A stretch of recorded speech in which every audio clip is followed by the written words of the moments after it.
করবেন বাংলাদেশ জামাত ইসলামের সহকারী সেক্রেটারি জেনারেল মাওলানা রফিকুল ইসলাম খান।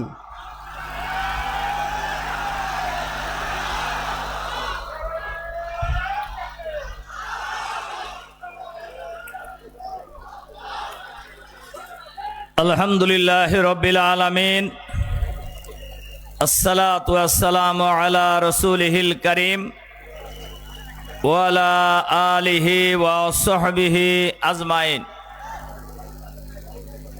বাংলাদেশ জামাত ইসলামী জয়পুরহাট জেলা শাখার উদ্যোগে আয়োজিত আজকের এই বিশাল কর্মী সুধী সমাবেশের জনাব সভাপতি, জয়পুরহাট জেলা জামাতের সংগ্রামী আমির, জামাত ইসলামীর কেন্দ্রীয় মজলিস শুরার অন্যতম সদস্য, জয়পুরহাটের সর্বস্তরের জনতার প্রিয় নেতা, সংগ্রামী জননেতা জনাব ডাক্তার ফজলুর রহমান সাঈদ, আজকের এই সম্মেলনের সম্মানিত প্রধান অতিথি, বিশ্ব ইসলামী আন্দোলনের অন্যতম প্রধান, বাংলাদেশের 18 কোটি মুক্তিকামী মানুষের প্রিয় নেতা, বাংলাদেশ জামাত ইসলামীর সংগ্রামী আমির, আধুনিক বাংলাদেশের উপকার, মানবিক বাংলাদেশের উপকার, আমাদের শ্রদ্ধেয় নেতা জননেতা জনাব ডাক্তার শফিকুর রহমান। আজকের এই বিশাল সম্মেলনের কেন্দ্রীয় জেলা অঞ্চলের নেতৃবৃন্দ, সাংবাদিক বন্ধুগণ, শহীদ পরিবারের সদস্যবর্গ, সংগ্রামী শ্রদ্ধেয় জয়পুরহাট জেলার ভাই এবং বন্ধুগণ, আসসালামু আলাইকুম ওয়া রাহমাতুল্লাহি ওয়া বারাকাতুহু। সংগ্রামী ভাই এবং বন্ধুগণ, আমিরে জামাত ডাক্তার শফিকুর রহমান আর অল্প সময়ের মধ্যেই আমাদের উদ্দেশ্যে, দেশবাসীর উদ্দেশ্যে গুরুত্বপূর্ণ বক্তব্য রাখবেন।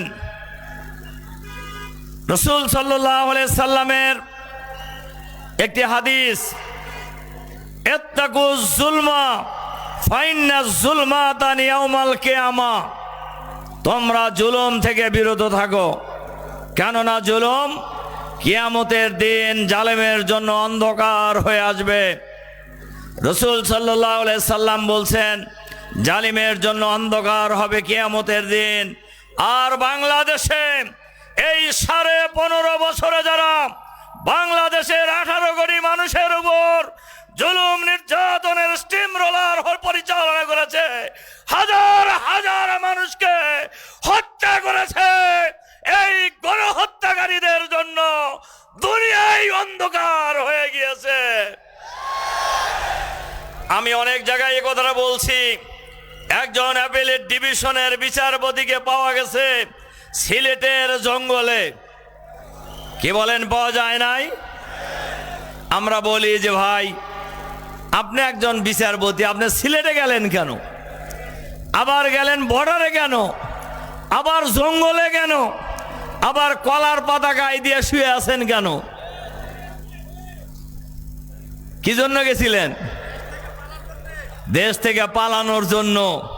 তা আপনি পালাইতে গেলেন কেন? আপনি সাইদি সাহেবকে ফাঁসি দিয়েছে, টকশোতে আস্ফালন করে বলতেন আজকে সাইদি সাহেবকে ফাঁসি দিছি। নিজামী সাহেবকে ফাঁসি দিয়েছে, আস্ফালন করে টকশোতে বলতেন আপনি নিজামী সাহেবকে ফাঁসি দিছেন। তা আপনি পালাইতে গেলেন কেন? জনগণ তাকে আনছে কিভাবে? গলায় গামছা লাগায়া। গলায় গামছা লাগায় কাদেরকে? গ্রামে চোরদেরকে। চোর না ছেঁচড়া চোর। দেখেন একজন বিচারপতির অবস্থা দেখছেন। আবার যারা বলতেন 41 সালের আগে আর কারুর খাওয়া নাই, কি বলেন, বলতেন কি না? এখন কোথায় তারা? কোথায় আছে? বাংলাদেশে যারা বলতেন তারা পালায়ে গেছে অথবা জেলখানায় আছে।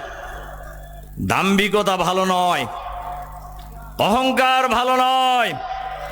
এই ফ্যাসিবাদী সরকার বাংলাদেশের বিচার ব্যবস্থাকে ধ্বংস করে দিয়েছে, নির্বাচনী ব্যবস্থাকে তারা ধ্বংস করেছে, মানুষের ভোটাধিকার হরণ করেছেন, গণতন্ত্র হরণ করেছেন, দেশকে অর্থনৈতিকভাবে পঙ্গু করে দিয়েছে।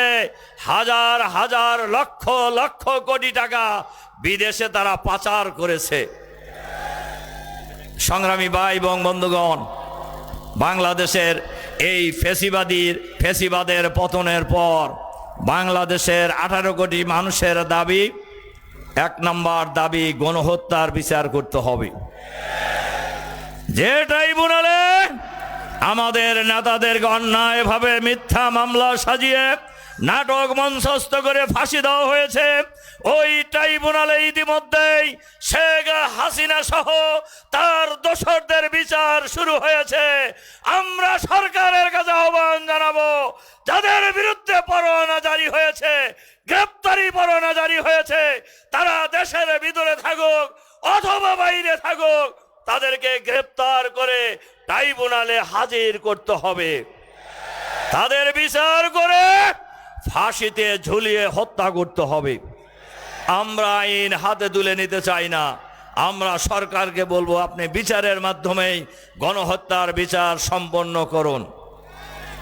এখনো ফ্যাসিবাদের অনেক দোষর সরকারের ভিতরে বাইরে আছে।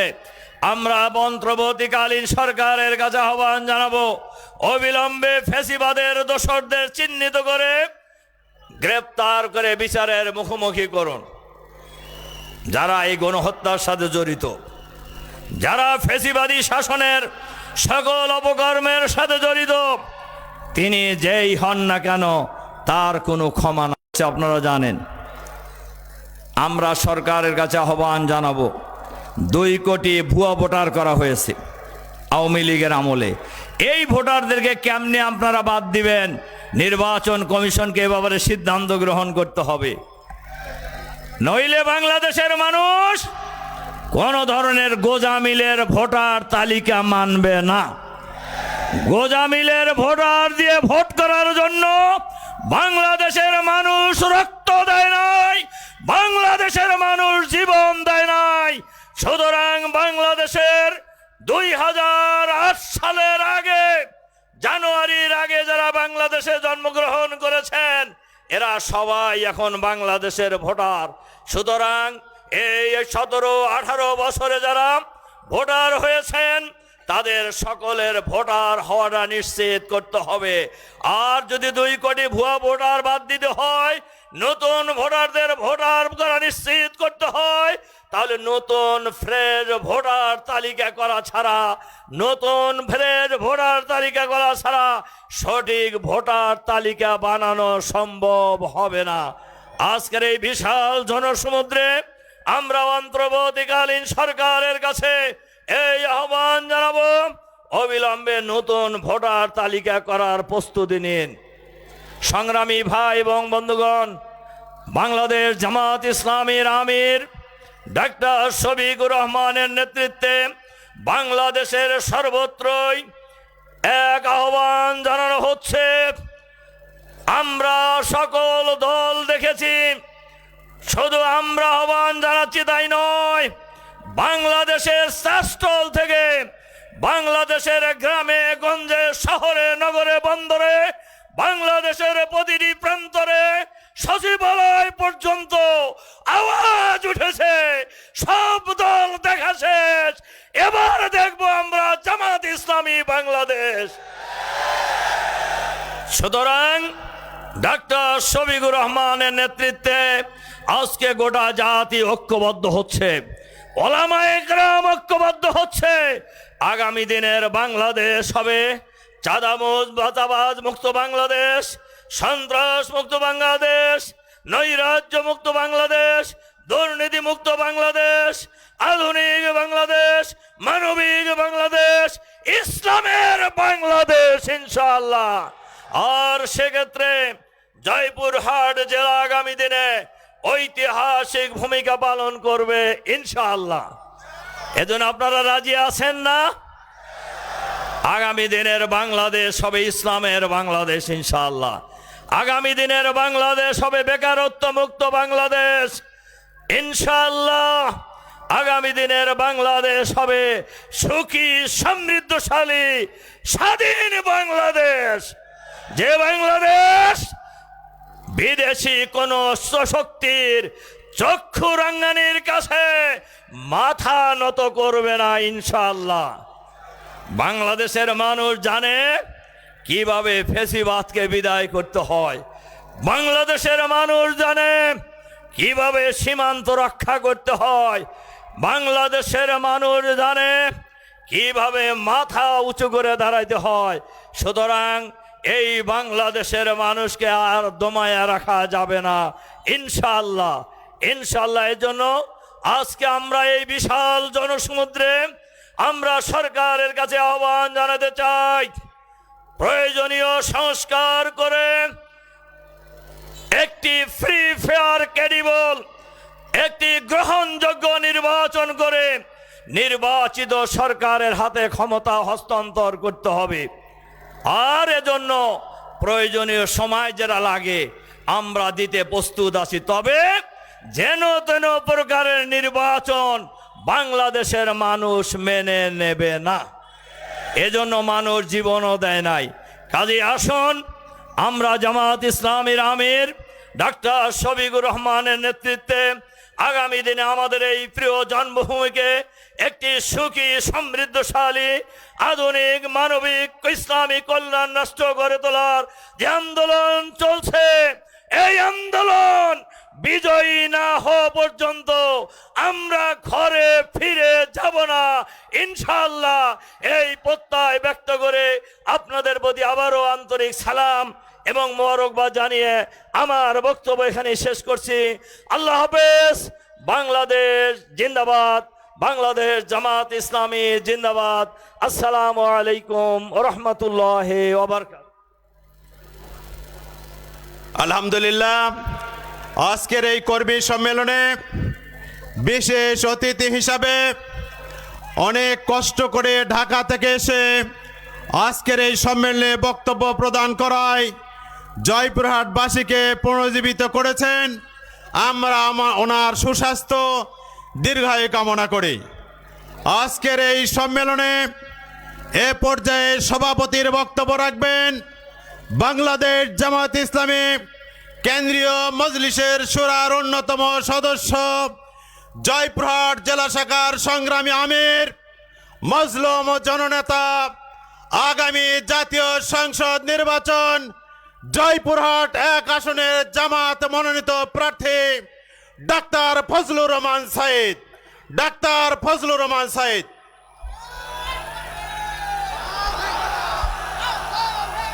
আলহামদুলিল্লাহ, আলহামদুলিল্লাহ রাব্বিল আলামিন, আসসালাতু ওয়াসসালামু আলা সাইয়্যিদিল মুরসালিন ওয়া আলা আলিহি ওয়া সাহবিহি আজমাইন।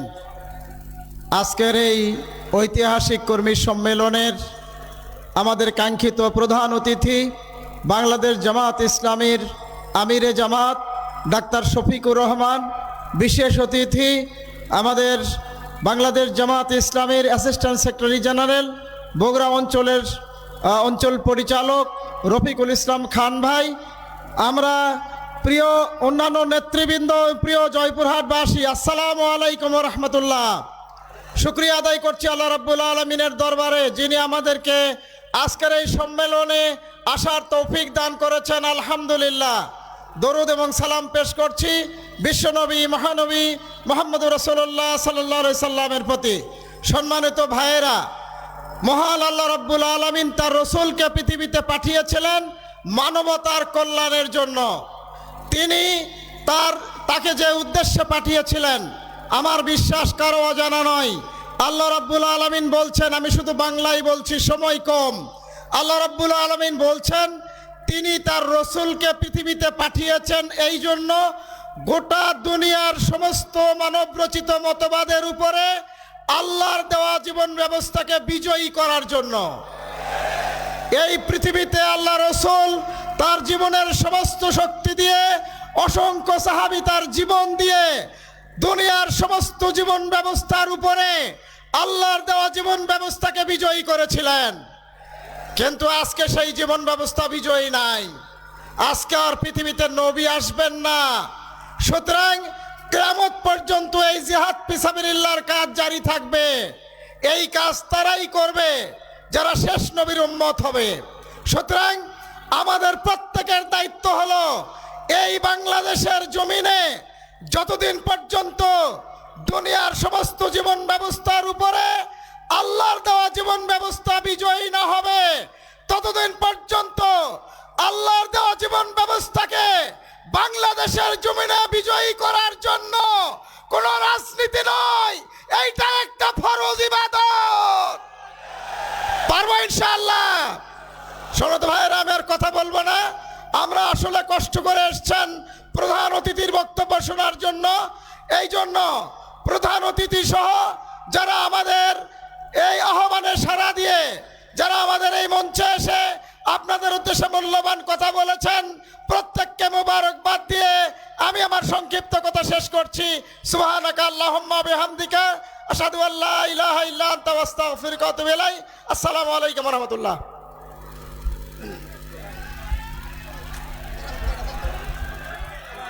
সম্মানিত জয়পুরহাটবাসী, আজকের এই সম্মেলনের এ পর্যায়ে প্রধান অতিথির বক্তব্য রাখবেন বাংলাদেশে ইসলামী সমাজ বিনির্মাণের কাণ্ডারি বাংলাদেশ জামাত ইসলামীর সংগ্রামী আমির, মজলুম সংগঠনের মজলুম নেতা, আমাদের প্রিয় রাহবার শ্রদ্ধাভাজন ডাক্তার শফিকুর রহমান আজকের এই সম্মেলনের প্রধান অতিথি হিসেবে বক্তব্য রাখছেন ডাক্তার শফিকুর রহমান।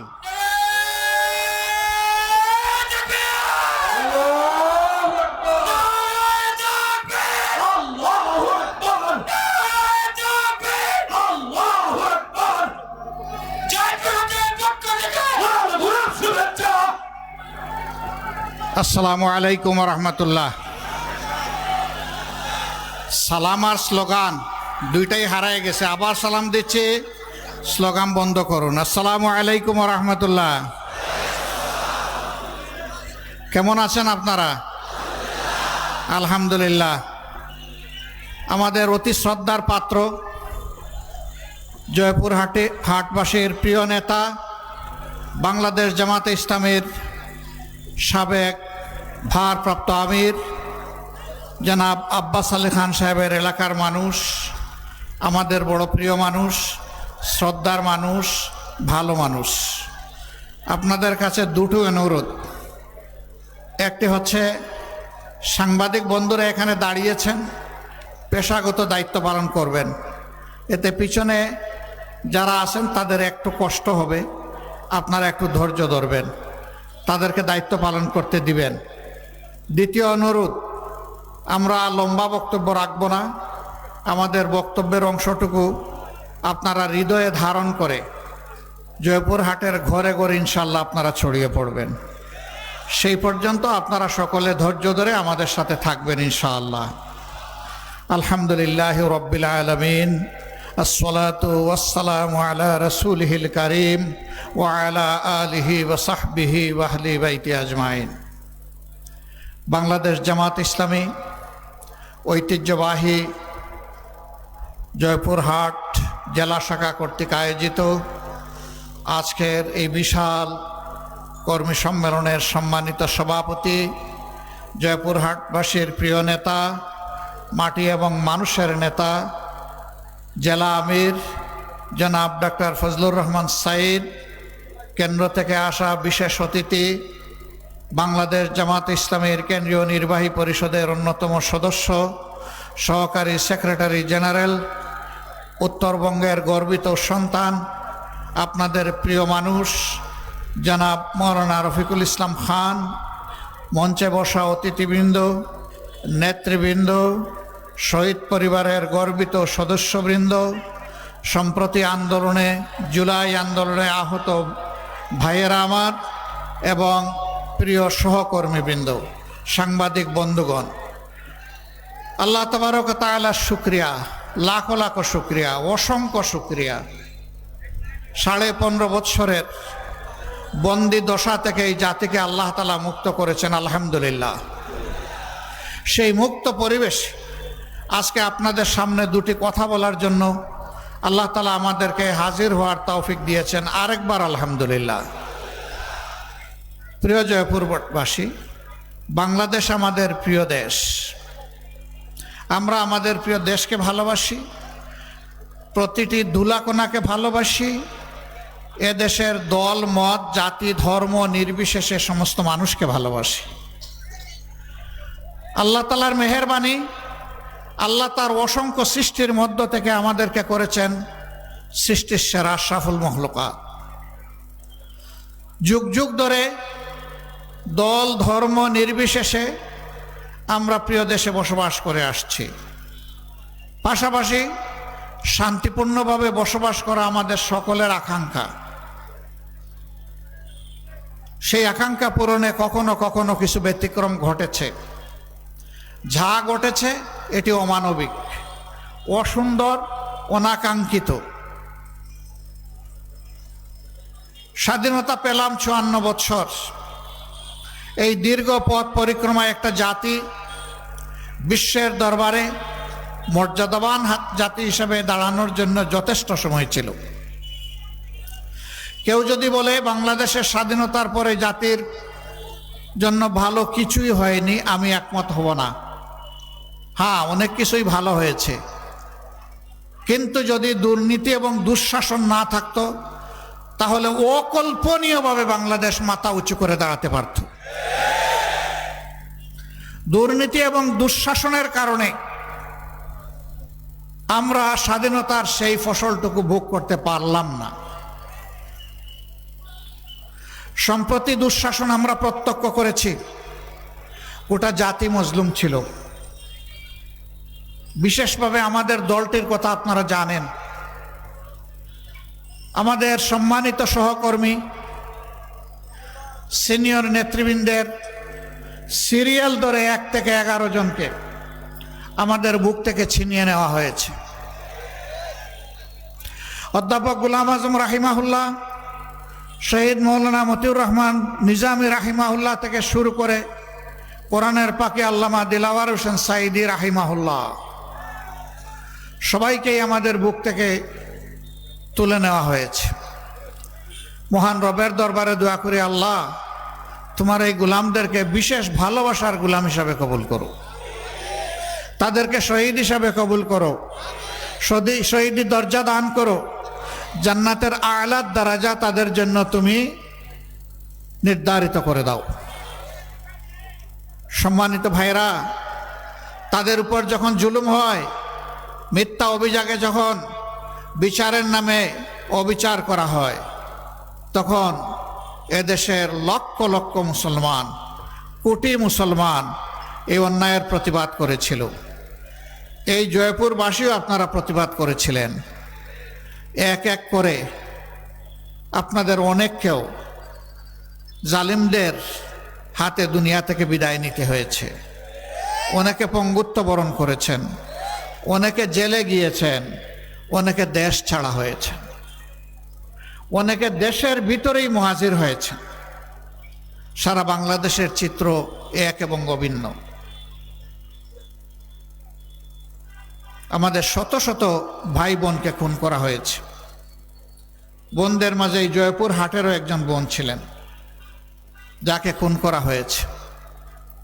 অসংখ্য মা বোনের ইজ্জত লুণ্ঠন করা হয়েছে। দফায় দফায় মামলা দিয়ে রিমান্ডে নিয়ে কষ্ট দেওয়া হয়েছে। তরতাজা যুবকদেরকে ধরে নিয়ে থানার ফ্লোরে চিৎ করে শুয়ে রাইফেলের ব্যারেল টিকিয়ে তাদেরকে গুলি করে পা বিচ্ছিন্ন করে ফেলা হয়েছে। চোখে গুলি করে অন্ধ করে দেওয়া হয়েছে। আপনাদের এই পাশের জেলা বগুড়া, জুন্নন নামে একটা ছেলে, তার ভাই, তার পিতা, এই 3 জন সাইদি সাহেবের উপর যে অবিচার করা হয়েছিল, এর প্রতিবাদ করতে তারা রাস্তায় নেমেছিল। এই জুন্নন ছেলেটাকে গুলি করে তার 2 চোখ অন্ধ করে দেওয়া হয়েছে। একটা দুইটা নয়, এরকম শত শত ঘটনা। শেষ পর্যন্ত বিগত জুলাই মাসের 1 তারিখ থেকে আগস্ট মাসের 5 তারিখ পর্যন্ত বাংলাদেশকে তারা নরকে পরিণত করেছিল। ক্ষমতার শেষ দিন পর্যন্ত তারা মানুষ খুন করেছেন। তারা সুস্পষ্ট গণহত্যাকারী। গণহত্যার বিচার আমরা চাই। প্রত্যেকটি গণহত্যার বিচার হতে হবে। আমরা সরকারকে বলি, অগ্রাধিকারের ভিত্তিতে গণহত্যাকারীদের বিচার করুন। শহীদদের আত্মা শান্তি পাবে, আহতরা একটু শান্তি খুঁজে পাবে, 18 কোটি মজলুম মানুষ খুশি হবে। তবে হ্যাঁ, সমাজে আরো অনেকগুলা গুরুত্বপূর্ণ কাজ আছে, সেটাও করতে হবে। আমার ভাই রফিকুল ইসলাম খান বলেছেন, এতগুলা তাজা তরচারা জীবন, 1500 থেকে 2000 তারা খুন করলেন 1 মাসের ভিতরে। তারা জীবন দেয় নাই যেন তেনভাবে আমরা কেউ গিয়ে ক্ষমতায় বসে যাব। এই জন্য তারা জীবন দিয়েছে একটা বৈষম্যহীন বাংলাদেশ দেখতে, একটা মানবিক বাংলাদেশ তারা দেখতে চায়, একটা করাপশন ফ্রি দুর্নীতিমুক্ত বাংলাদেশ দেখতে চায়। বাংলাদেশে আবার দুঃশাসন ফিরে না আসুক, তা তারা দেখতে চায়। তাই যদি করতে হয় তাহলে অবশ্যই একটা অর্থবহ নির্বাচনের দিকে যেতে হবে জাতিকে। আর সেই নির্বাচন করতে হলে অবশ্যই গুরুত্বপূর্ণ কিছু সংস্কার সাধন করতে হবে। এই জন্য জামাতে ইসলামী 5 তারিখেই বলে দিয়েছে, এই সরকারকে আমরা যৌক্তিক সময় দিতে চাই প্রয়োজনীয় সংস্কার সাধনের জন্যে।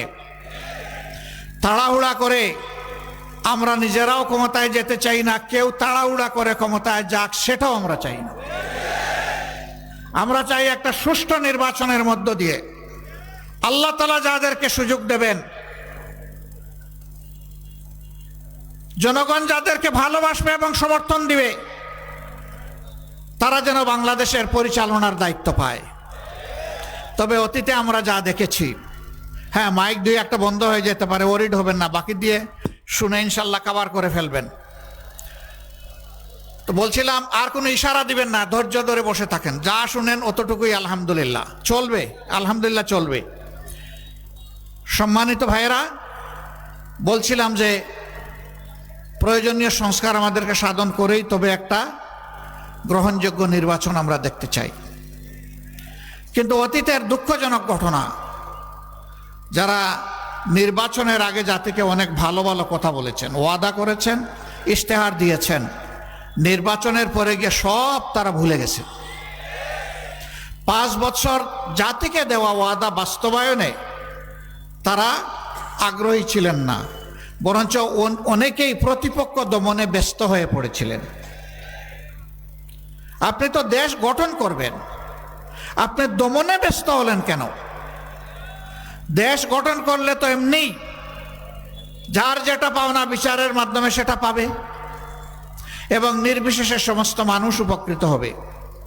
এর কারণ 2টা। ক্ষমতায় যারা গিয়েছেন তারা যথাযথভাবে আল্লাহকে ভয় করতেন না।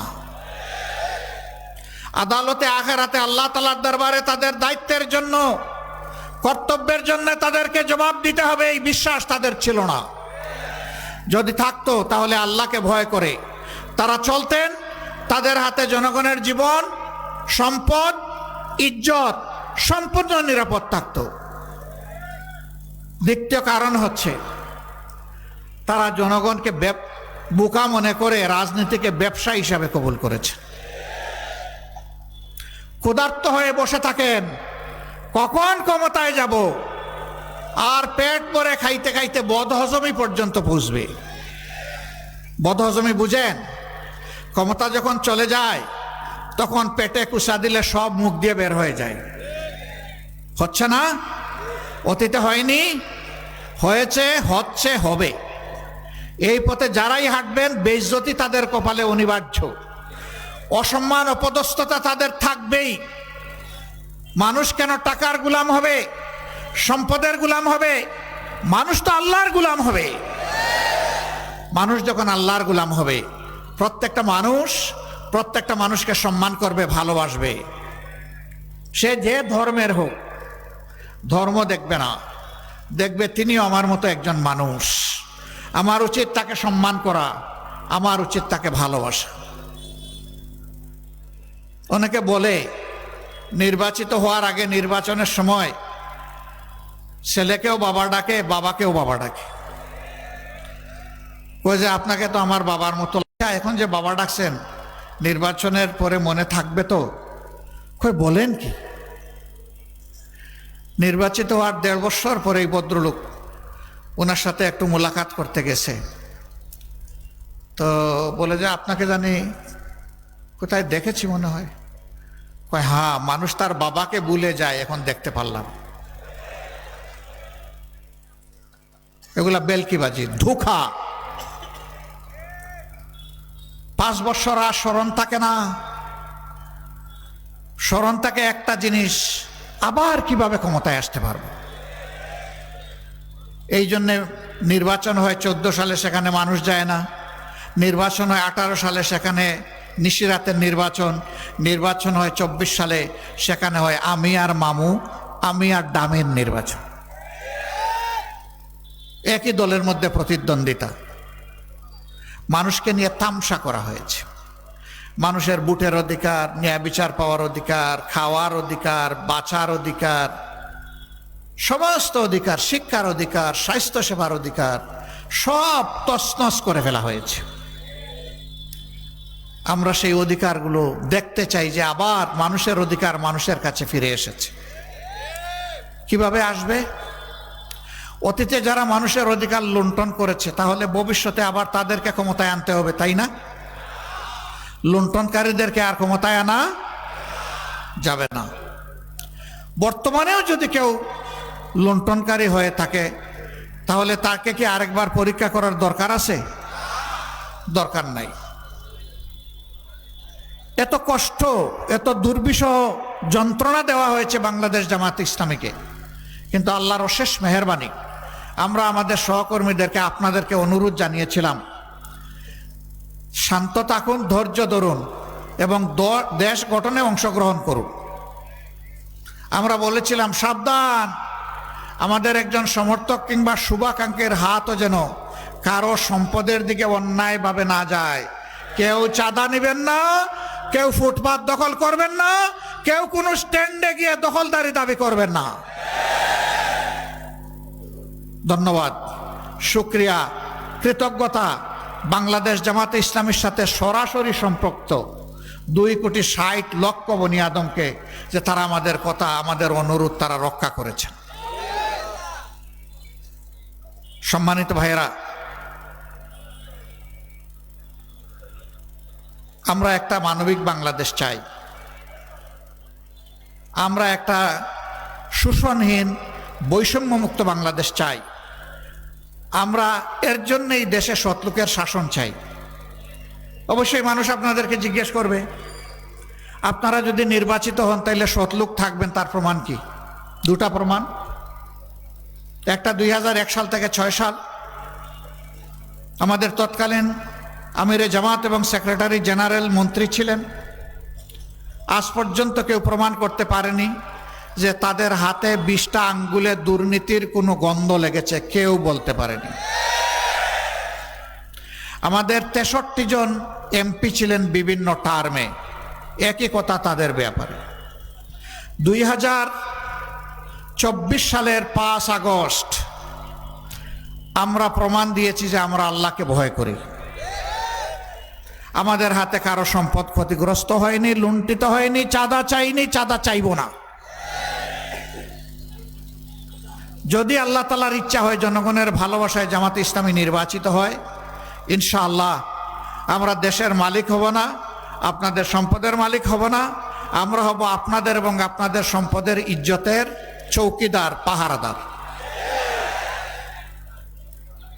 আমরা পাহারা দিব, আমাদের জনগণ রাতে শান্তিতে ঘুমাবে। আরেকটা কথা ভেরি ক্লিয়ারলি বলতে চাই, ধর্মের কারণে কারো উপর সামান্য কোনো আঘাত আসুক, বৈষম্য হোক, তা আমরা বরদাস্ত করব না। যদি বাংলাদেশে মসজিদ পাহারা দেওয়ার দরকার না হয়, তাহলে ওরকম একটা সরকার কায়েম হলে তখন ইনশাআল্লাহ মন্দির, প্যাগোডা, চার্চ, মঠ কিছুই পাহারা দেওয়ার দরকার হবে না। যারা এদেশে জন্ম নেবেন, বসবাস করবেন, তারা সকলে এদেশের গর্বিত নাগরিক। তারা কোন ধর্মের এটা দেখার দরকার নেই। রাষ্ট্র ধর্মের ভিত্তিতে নয়, বরঞ্চ রাষ্ট্র যোগ্যতার ভিত্তিতে সকল নাগরিককে তার যোগ্য জায়গায় পৌঁছে দেবে ইনশাআল্লাহ। রসুল মকবুল সাল্লাল্লাহু আলাইহি সাল্লাম যে রাষ্ট্রের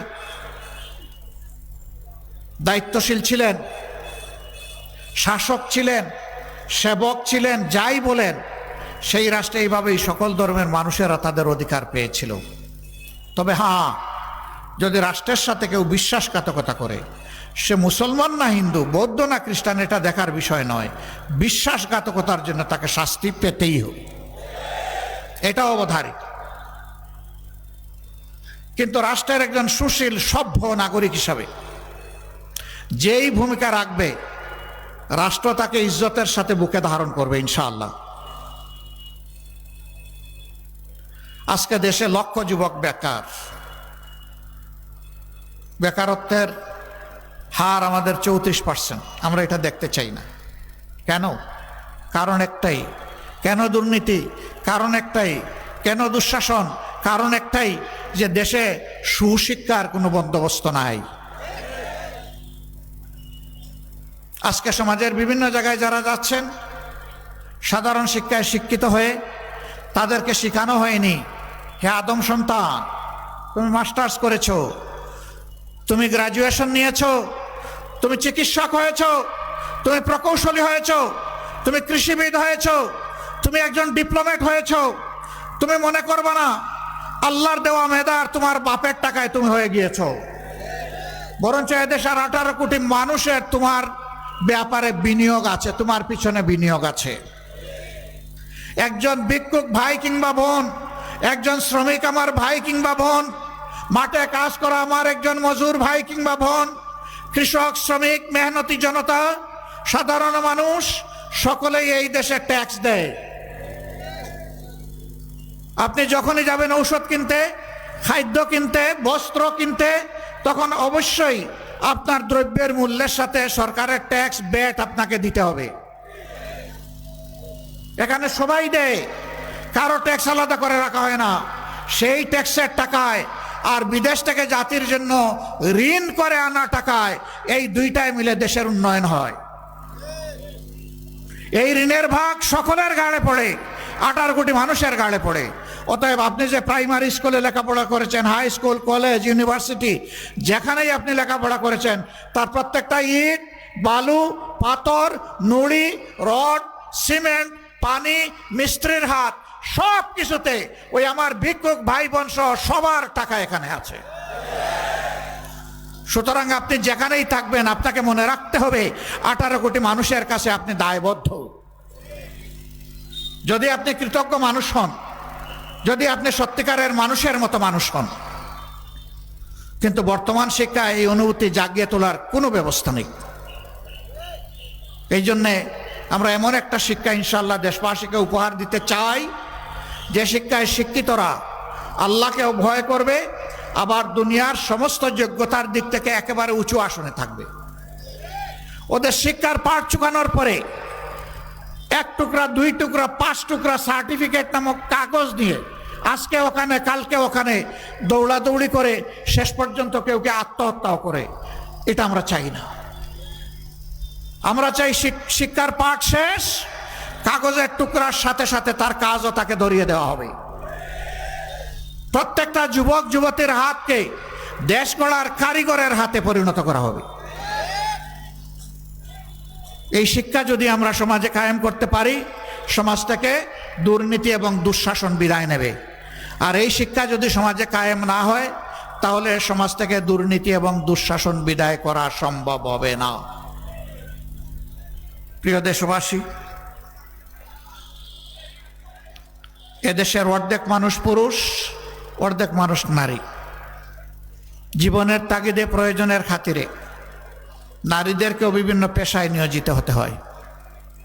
কিন্তু আমরা প্রায় তাদের দুঃখের কথা, কষ্টের কথা, সম্মানহানির কথা, অপদস্থতার কথা আমরা গণমাধ্যমে দেখতে পাই। সমাজে যা ঘটে তার খুব কমই আমরা জানতে পারি। ইজ্জতের কারণে, লজ্জাবোধের কারণে অনেক কিছু সমাজের সামনে আসে না। দেশটা যদি কোরআনের শাসনে শাসন করা হয়, ইনশাআল্লাহ সৈনিক থেকে একদম নিচে যারা পরিচ্ছন্নতা কর্মী, পিয়ন থেকে প্রেসিডেন্ট, সব জায়গায় ভালো মানুষেরা, যোগ্য মানুষেরা কাজ করার সুযোগ পাবেন ইনশাআল্লাহ। আর নারীরা তাদের সঙ্গত কর্মক্ষেত্রে প্রয়োজনের তাগিদে জাতি গড়ার কারিগর হিসাবে তারাও কাজ করবেন। তারা বাড়তি দুটি জিনিস পাবেন যেটা থেকে এখন তারা বঞ্চিত। একটা তাদের মর্যাদা, আরেকটা তাদের নিরাপত্তা। তারা মর্যাদা এবং নিরাপত্তার সাথে কাজ করবেন। রাসূল করিম সাল্লাল্লাহু আলাইহি সাল্লামের সাথে মহিলারা যুদ্ধ করেছেন। এর চাইতে বড় কোনো কাজ জীবনে হয় না। সবচেয়ে কঠিন এবং ঝুঁকিপূর্ণ কাজ। তার সময় মহিলারা ব্যবসা করেছে, তার স্ত্রীও একজন ব্যবসায়ী ছিলেন। তার সময় মহিলারা উম্মতের শিক্ষক হিসাবে কাজ করেছে। তার সময় নবী করিম সাল্লাল্লাহু আলাইহি সাল্লাম বিভিন্ন গুরুত্বপূর্ণ সময়ে মহিলাদের কাছ থেকে পরামর্শ নিয়েছে। হুদাইবিয়ার সন্ধির কঠিন সময়ে যখন কোনো সমাধান খুঁজে পাওয়া যাচ্ছিল না, তখন সঙ্গিনী স্ত্রীকে বলেছেন কি করব। তিনি পরামর্শ দিয়েছেন, হে আল্লাহর রসুল, আপনার সঙ্গীরা তো আপনারই অনুগত, আল্লাহ তাআলার অনুগত। এই কাজগুলো আপনি আগে করে ফেলেন, তারা এক মুহূর্ত দেরি করবে না, তারা সাথে সাথে করবে। স্ত্রীর কথা শুনে তিনি করলেন, সাথে সাথে সমাধান হয়ে গেল। তাহলে রাষ্ট্রীয় গুরুত্বপূর্ণ কাজেও তাদেরকে অংশগ্রহণ করার সুযোগ দিয়েছে, সম্মানের সাথে এবং নিরাপত্তার সাথে। যদি দেশটা ইসলামী রাষ্ট্র হয় তাহলে এটা তাদের জন্য এসার্ট করতে হবে। অনেকে বলে যে এটা যে করবেন আপনারা সব ক্ষেত্রে, এটা প্রমাণ কিভাবে? হ্যাঁ, আমরা নিজেরা কিছু ছোটোখাটো প্রতিষ্ঠান চালাই। সেই প্রতিষ্ঠানগুলোতে শত শত কর্মচারী, কর্মকর্তা কাজ করে। এরকম একটা ছোটো প্রতিষ্ঠানের সাথে আমারও সম্পর্ক আছে, একটা মেডিকেল কলেজ। আল্লাহ তাআলা আমাকে এটার প্রতিষ্ঠাতা সভাপতি হওয়ার তৌফিক দান করেছিলেন। 2200 কর্মকর্তা, কর্মচারী সেখানে কাজ করেন। উচ্চশিক্ষিত মানুষ থেকে শুরু করে একেবারেই সাধারণ কর্মচারী সেখানে আছেন। সেখানে আমরা কোনো ধর্ম দেখে কাউকে কাজে নিয়োগ করি নাই, আমরা তার যোগ্যতা দেখে কাজে নিয়োগ করেছি। সকল ধর্মের মানুষ সেখানে কাজ করে, সকল ধর্মের ছাত্রীরা সেখানে লেখাপড়া করে। এটা শুধু মেয়েদের জন্য মেডিকেল কলেজ। একজন সাংবাদিক আমাকে বলল, এটা কি সত্য? আমি বললাম যে আমি কোনো জবাব দেব না, আপনি চলে যান, আপনি ইনভেস্টিগেশন করেন। ইনভেস্টিগেটিভ জার্নালিজমের মাধ্যমে আপনি জাতির সামনে আমি যদি অসত্য কথা বলি সেটা তুলে ধরেন। তিনি গিয়েছেন, জাতির সামনে তুলে ধরেছেন। তিনি কিছু যারা মুসলমান নন এমন কর্মকর্তা, কর্মচারীর ইন্টারভিউ করেছেন, জিজ্ঞেস করেছেন কেমন ফিল করেন। বলে যে যতদিন চাকরি আছে এখান থেকে ছেড়ে যাব না। কেন যাবেন না? বলে যে এখানে আমাদেরকে সম্মান করা হয়। আমি যখন মাঝে মধ্যে যাই, আমি তখন ওখানকার ক্লিনারদেরকে খুঁজে বের করি, পিয়ন গার্ডদেরকে খুঁজে বের করি, আমার ওয়ার্ড বয়দেরকে খুঁজে বের করি। বের করে একটু বুকে জড়াইয়ে ধরি। ওদের ঘামটা আমার কাছে আতরের সুগন্ধির মতো লাগে, কারণ এদের ঘামের উপর এই প্রতিষ্ঠান চলে। এরা এই প্রতিষ্ঠানের প্রাণ। এদেরকে যদি আমরা প্রাণ দিয়ে ভালোবাসি, এরাও প্রতিষ্ঠানটাকে, দেশটাকে ভালোবাসবে। এবং এটা তো এমন একটা জায়গা যেখানে মানুষ অসহায় হয়ে সেবা নিতে আসে। সুতরাং এরা যদি ভালো পরিবেশ পায়, ভালো মননশীল হয়ে গড়ে উঠে, এখানে নিতে আসা, সেবা নিতে আসা মানুষগুলো এখানে আরাম পাবে। আমি নিজেকে ধন্য মনে করি এদেরকে বুকে জড়ায়ে ধরে। আমি আরেকটা কারণে জড়ায়ে ধরি। আল্লাহর হাবিব বলেছেন, ধনীদের চাইতে গরিবরা 500 বছর আগে আল্লাহর জান্নাতে ঢুকবে। আল্লাহ যদি ওই সময় এদের ফাইলে আমারও মেহরবানি করে ঢুকাই দেয়। এই জন্য আমি তাদেরকে ভালোবাসি। আমি আমার একজন কর্মচারীকে কখনো তার ভুলের জন্যে, অপরাধের জন্য আরেকজন কর্মচারীর সামনে বিচার করি না। যদি কোনো নারী কর্মচারী বা কর্মকর্তা এরকম করেন তাইলে আরেকজন নারী রাখি তার সামনে, কিন্তু পুরুষ হলে একজনই যথেষ্ট।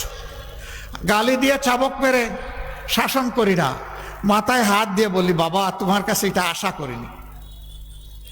মেয়ে হলে বলি মা তোমার কাছে তো এটা আশা করিনি। আমার বিচার বলেন শাসন বলেন শেষ। শুকুর মাবুদের, আমার যে ভাইটাকে, বোনটাকে, মেয়েটাকে, ছেলেটাকে এরকম শাসন করেছি, জীবনে আর তাদেরকে আমার দ্বিতীয়বার শাসন করার প্রয়োজন হয় নাই। মানুষকে সম্মান দিলে মানুষ এই সম্মানের প্রতিদান দেয়। আমরা এমন একটা সমাজ গঠন করতে চাই যেই সমাজে প্রত্যেকটা মানুষকে সম্মান করবে এবং ভালোবাসবে। এর নামই হচ্ছে মানবিক সমাজ, মানবিক বাংলাদেশ।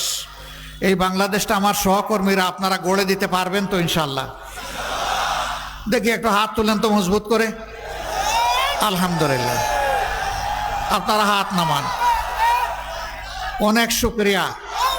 যেহেতু জয়পুরের মানুষ হাত তুলেছেন, আশা করি যে আগামীকাল থেকে মানবিক বাংলাদেশ হয়ে যাবে, তাই না?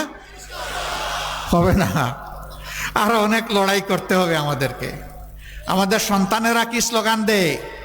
ওরা স্লোগান দেয় আবু সাইদ মুগ্ধ, শেষ হয়নি যুদ্ধ। ঠিকই ওরা বুঝেছে আমাদের যুদ্ধ শেষ হয়নি। স্বৈরাচার, দুরাচার সমাজ থেকে বিদায় না হওয়া পর্যন্ত আলহামদুলিল্লাহ, ইনশাআল্লাহ আমাদের সংগ্রাম, লড়াই সমান তালে চলবে ইনশাআল্লাহ। তাতে যতদিন লাগে লাগুক, আমাদের কোনো তাড়াহুড়া নাই। জীবন একটাই, মার পেট থেকে একা এসেছি, কবরের পেটে একাই ঢুকবো। সেই ঢুকাটা যেন আল্লাহ তাআলার কাছে পছন্দের হয়, সে জীবনটাই চাই। আসুন আজকে থেকে আমরা জনে জনে, ঘরে ঘরে ছড়িয়ে পড়ি, মানুষকে বলি যে আল্লাহ আমাদেরকে সৃষ্টি করেছেন, সেই আল্লাহর দেওয়া আইনেই আমাদের সকলের জন্য উত্তম সমাধান রয়েছেন। সেই সমাধানের দিকে আমরা যেতে চাই। আপনারাও আমাদের সঙ্গে হন।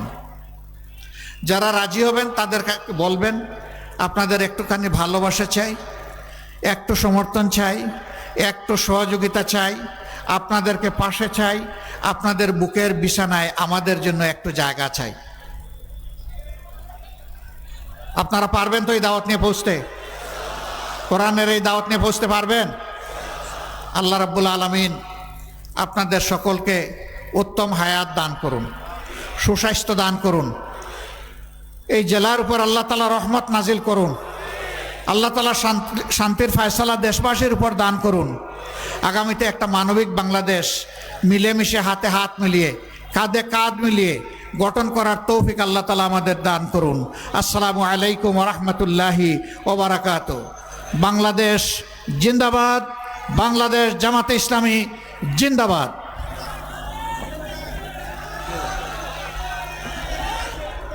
আলহামদুলিল্লাহ।